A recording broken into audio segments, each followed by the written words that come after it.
শুভেন্দু অধিকারী একটি সাংবিধানিক দায়িত্বে আছেন। শুভেন্দু অধিকারী বিরোধী দলনেতা, তিনি শুধু বিজেপির নেতা নন, তিনি বিজেপির প্রতীক চিহ্নে নির্বাচিত হয়েছেন। কিন্তু বিরোধী দলনেতার দায়িত্ব হচ্ছে রাজ্যের যে কোনো প্রতিবাদকে, রাজ্যের যে কোনো ক্ষোভকে, রাজ্যের যে কোনো অসন্তোষকে স্পর্শ করা, দেহ মন দিয়ে সেটাকে ছুঁয়ে দেখা।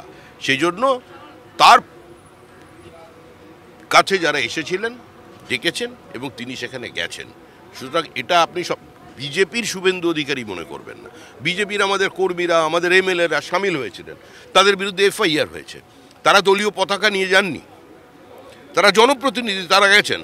তো আমাদের দলের কর্মীরা এই প্রতিবাদে সামিল হয়েছেন, সমস্ত দলকে আহ্বান জানিয়েছিলেন অভয়ের মা বাবা।